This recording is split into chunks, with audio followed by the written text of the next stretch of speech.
ଆଜି ଆମେ ସମୟରେ ଟିକେ ପଛକୁ ଯିବା, ପ୍ରାୟ 100 ବର୍ଷ ପଛକୁ, ଆଉ ଦେଖିବା ମଧୁସୂଦନ ଦାସଙ୍କର ଜାତୀୟ ଜୀବନ ଭିତରେ ଆମ ସମସ୍ତଙ୍କ ପାଇଁ କ'ଣ ସବୁ ଅମୂଲ୍ୟ ଶିକ୍ଷା ଲୁଚି ରହିଛି। ଆଚ୍ଛା, ଆମେ ଯାହା ବି ଆଲୋଚନା କରିବା ତାର ମୂଳ ଉତ୍ସ ହେଉଛି ଉତ୍କଳ ସମ୍ମିଳନୀର ଗୋଟିଏ ଅଧିବେଶନରେ ଦିଆଯାଇଥିବା ଏକ ଭାଷଣ। ଯଦି କାହାର ପୂରା ଲେଖାଟି ପଢ଼ିବାର ଇଚ୍ଛା ଅଛି, ତେବେ ଏହି କ୍ୟୁଆର୍ କୋଡ୍ ସ୍କାନ୍ କରି ପଢ଼ିପାରିବେ। ଆଉ ଏହି ଚିନ୍ତାଧାରା କାହାର ଜାଣନ୍ତି? ଏ ହେଉଛନ୍ତି ମଧୁସୂଦନ ଦାସ, ଆମ ଆଧୁନିକ ଓଡ଼ିଶାର ନିର୍ମାତା। ତାଙ୍କର ସାମୂହିକ ଉଦ୍ଦେଶ୍ୟକୁ ନେଇ ଯେଉଁ ଦୃଷ୍ଟିକୋଣ ଥିଲା, ତାହା କେବଳ ସେତେବେଳେ ଗୋଟେ ଅଞ୍ଚଳକୁ ଗଢ଼ିଥିଲା ତା ନୁହେଁ।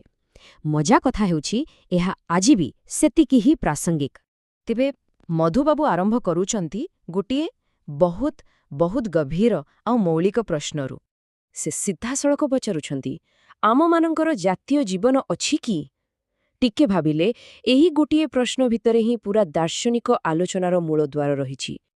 ହାଉ, ତେବେ ଏହି ପ୍ରଶ୍ନର ଉତ୍ତର ଖୋଜିବାକୁ ଯାଇ ମଧୁସୂଦନ ଦାସ ଆମକୁ ଦୁଇ ପ୍ରକାର ଜୀବନ ବିଷୟରେ ବୁଝାଉଛନ୍ତି, ଯାହା ଆମେ ସମସ୍ତେ ବଞ୍ଚୁ। ଏଠି ଦେଖନ୍ତୁ, ପାର୍ଥକ୍ୟଟା କେତେ ସ୍ପଷ୍ଟ। ଗୋଟେ ପଟେ ହେଲା ଆମର ନିଜ ଜୀବନ, ଆମ ବ୍ୟକ୍ତିଗତ ଜୀବନ। ଏଇଟା କ୍ଷଣସ୍ଥାୟୀ ନା, ନିଜ ପରିବାର ସମ୍ପତ୍ତିର ମୋହରେ ବନ୍ଧା, ଆଉ ଶେଷରେ ଶ୍ମଶାନରେ ସବୁକିଛି ସରିଯାଏ। କିନ୍ତୁ ଆର ପଟେ ଅଛି ଜାତୀୟ ଜୀବନ। ଏଇଟା ସ୍ଥାୟୀ, ଏହା ସମସ୍ତଙ୍କ ଇଚ୍ଛା ଶକ୍ତି ଉପରେ ତିଆରି, ଆଉ ପିଢ଼ି ପରେ ପିଢ଼ି ବଞ୍ଚି ରହେ। କିନ୍ତୁ ଏହାର ପ୍ରକୃତ ଅର୍ଥ କ'ଣ? ଆମ ଦୈନନ୍ଦିନ ଜୀବନରେ ଏହାର ପ୍ରଭାବ କ'ଣ? ମଧୁବାବୁ ଗୋଟେ ବଢ଼ିଆ କଥା କହୁଛନ୍ତି। ଯେତେବେଳେ କେହି ଜଣେ କୁହେ, ଦେଖନ୍ତୁ ମୋର ମତ ମିଶୁନି, ତେଣୁ ମୁଁ ଏହି ସାଧାରଣ କାମଟା କରିବିନି, ବାସ୍ ସେଇଠି ହିଁ ଜଣାପଡ଼ିଯାଏ ଯେ ଜାତୀୟ ଜୀବନର କେତେ ଅଭାବ ଅଛି। ଯେତେବେଳେ ନିଜର ଛୋଟ ଛୋଟ କଥାକୁ ନେଇ ଆମେ ଗୋଟେ ବଡ଼ କାମକୁ ଅଟକେଇ ଦେଉ, ସେଇଠି ହିଁ ଆମେ ହାରିଯାଉ।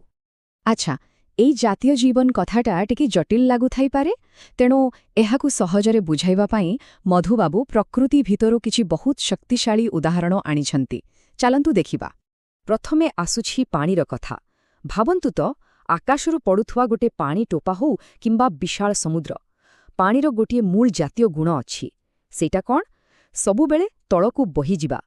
ଏଇଠୁ ଶିଖିବାର ଅଛି ଯେ ଜଣେ ବ୍ୟକ୍ତି ହଉ କି ପୂରା ଜାତି, ଗୋଟେ ମୂଳ ସାମୂହିକ ଚରିତ୍ର ସବୁ ସ୍ତରରେ ରହିବା ନିହାତି ଦରକାର। ଏବେ ଆସନ୍ତୁ ଦ୍ୱିତୀୟ ଉଦାହରଣକୁ। ଏଇଟା ଭୀରୁତା ଆଉ ସାହସ ଭିତରେ ଥିବା ଫରକକୁ ବହୁତ ଭଲ ଭାବରେ ବୁଝାଇବ। କଳ୍ପନା କରନ୍ତୁ, ଗୋଟେ ପଟେ ଗୋଟେ ବେଶ୍ ହୃଷ୍ଟପୁଷ୍ଟ ଦେଶୀ କୁକୁର ଅଛି, ଯିଏ ଗୋଟେ ଛୋଟ ବିଲେଇକୁ ଦେଖି ଲାଙ୍ଗୁଡ଼ ଜାକି ଦୌଡ଼ି ପଡ଼ଉଛି। ଆଉ ଆର ପଟେ ଅଛି ଗୋଟେ ଛୋଟ ଡାହାଳା କୁକୁର ଛୁଆ। ସେ କିନ୍ତୁ ଗୋଟେ ବିରାଟ ବାଘକୁ ଦେଖିକି ବି ତାକୁ ଆକ୍ରମଣ କରିବାକୁ ମାଡ଼ି ଯାଉଛି। କାହିଁକି? ଯଦି ସେ ଛୋଟ କୁକୁର ଛୁଆଟା କଥା କହିପାରନ୍ତା, ସେ କ'ଣ କହନ୍ତା ଜାଣନ୍ତି?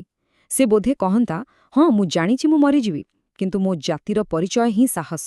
ଯଦି ମୁଁ ଆଜି ଡରିକି ପଳେଇବି, ତାହେଲେ ମୋ ପୂରା ଜାତିର ମାନ କମିଯିବ।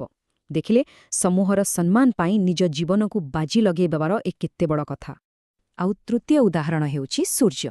ଦେଖନ୍ତୁ, ସୂର୍ଯ୍ୟଙ୍କର କିରଣ ତ ସବୁଠି ପଡ଼େ, ଲୁଣିଆ ସମୁଦ୍ର ଉପରେ, ମିଠା ସର୍ବତ ଉପରେ, ଏପରିକି ମଇଳା ଉପରେ ବି। କିନ୍ତୁ ସୂର୍ଯ୍ୟ କ'ଣ କରନ୍ତି? ସେ କେବଳ ଭଲ ଜିନିଷ, ମାନେ ଶୁଦ୍ଧ ପାଣିକୁ ହିଁ ବାଷ୍ପ କରି ଉପରକୁ ଟାଣି ନିଅନ୍ତି। ବାକି ଅପରିଷ୍କାରକୁ ସେଠି ଛାଡ଼ି ଦିଅନ୍ତି। ଏଥିରୁ ଆମ ପାଇଁ ଶିକ୍ଷା କ'ଣ? ଆମେ ବି ଅନ୍ୟମାନଙ୍କ ଭିତରେ ଖରାପ ଜିନିଷକୁ ଛାଡ଼ି କେବଳ ତାଙ୍କର ଭଲ ଗୁଣଗୁଡ଼ିକୁ ହିଁ ଗ୍ରହଣ କରିବା ଆଉ ସେଥିରୁ ଶିଖିବା ଉଚିତ। ପ୍ରକୃତିରୁ ଏହି ତିନୋଟି ଉଦାହରଣ ପରେ ମଧୁବାବୁ ଏବେ ଏକ ବାସ୍ତବ ଦୁନିଆର ଉଦାହରଣ ଦେଉଛନ୍ତି। ଏମିତି ଏକ ଦେଶର ଉଦାହରଣ ଯାହାର ଏକ ସ୍ପଷ୍ଟ ଜାତୀୟ ଚରିତ୍ର ଥିଲା। ଆଉ ସେ ଦେଶଟି ଥିଲା ତାଙ୍କ ସମୟର ଜାପାନ। ସେ କହୁଛନ୍ତି, ଜାପାନ ଏକ ଏମିତି ରାଷ୍ଟ୍ର ଥିଲା ଯେଉଁଠି ସାମୂହିକ ବଳିଦାନର ଭାବନା ପ୍ରତିଟି କ୍ଷେତ୍ରରେ ଦେଖିବାକୁ ମିଳୁଥିଲା। କାରଣ କ'ଣ ଥିଲା ଜାଣନ୍ତି?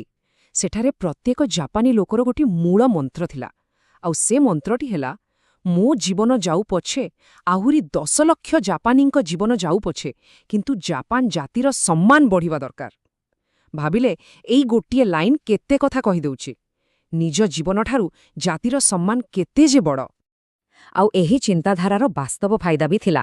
ଖାଲି କଥାରେ ନୁହେଁ, ପୂରା ଦୁନିଆ ଜାପାନୀମାନଙ୍କୁ ଗୋଟେ ବହୁତ ସମ୍ମାନୀୟ ଜାତି ବୋଲି ଦେଖୁଥିଲା। ତେଣୁ ଯେତେବେଳେ ଜାପାନକୁ ଟଙ୍କା ପଇସାର ଦରକାର ପଡ଼ିଲା, ବାହାର ଦେଶଗୁଡ଼ିକ ତାଙ୍କୁ ଋଣ ଦେବା ପାଇଁ ଆଗଭର ହେଲେ। ଏଇଥିରୁ ତ ସ୍ପଷ୍ଟ ଜଣାପଡ଼ୁଛି ଯେ ଗୋଟେ ମଜବୁତ ଜାତୀୟ ଚରିତ୍ର ହିଁ ବିଶ୍ୱ ଦରବାରରେ ବିଶ୍ୱାସ ଆଉ ସମ୍ମାନ ଆଣିଦିଏ। ହେଲେ ଏଠି ଗୋଟେ ପ୍ରଶ୍ନ ଉଠୁଛି, ଆମର ଯେଉଁ ଛୋଟ ପରିଚୟ, ମାନେ ଆଞ୍ଚଳିକ ପରିଚୟ, ତାର ସମ୍ପର୍କ ବଡ଼ ପରିଚୟ ସହିତ କ'ଣ? ଏ ଦୁଇଟା କ'ଣ ଅଲଗା? ମଧୁବାବୁ ଏହାର ସମାଧାନ ବହୁତ ସୁନ୍ଦର ଭାବରେ କରୁଛନ୍ତି। ସେ କହୁଛନ୍ତି ଉତ୍କଳ ଜନନୀ କ'ଣ ଭାରତ ଜନନୀଙ୍କଠାରୁ ଅଲଗା? ଆଦୌ ନୁହେଁ। ବରଂ ଉତ୍କଳ ଜନନୀ ହେଉଛନ୍ତି ଭାରତ ମାତାର ହିଁ ଗୋଟିଏ ରୂପ, ଗୋଟିଏ ଅବତାର। ଯେମିତି ମା ତାର ଗୋଟିଏ ସନ୍ତାନର ବିଶେଷ ଯତ୍ନ ନିଏ, ଠିକ୍ ସେମିତି। ଏହାର ଅର୍ଥ ହେଲା ଆମର ଆଞ୍ଚଳିକ ପରିଚୟ ଆଉ ଜାତୀୟ ପରିଚୟ ଭିତରେ କୌଣସି ବିରୋଧ ନାହିଁ, ଗୋଟିଏ ଆଉଟାର ଅଂଶ। ତେଣୁ ଶେଷରେ ମଧୁବାବୁଙ୍କର ସେଇ 100 ବର୍ଷ ତଳର ପ୍ରଶ୍ନଟି ଆଜି ଆମ ସମସ୍ତଙ୍କ ପାଇଁ ଏକାଠି ଚିନ୍ତା କରିବାର ବିଷୟ ପାଲଟିଛି। ଆମ ଜାତିର ପ୍ରକୃତ ପରିଚୟ କ'ଣ? ଆମର ସେହି ମୂଳ, ସେହି ସାମୂହିକ ଚରିତ୍ରଟି କ'ଣ?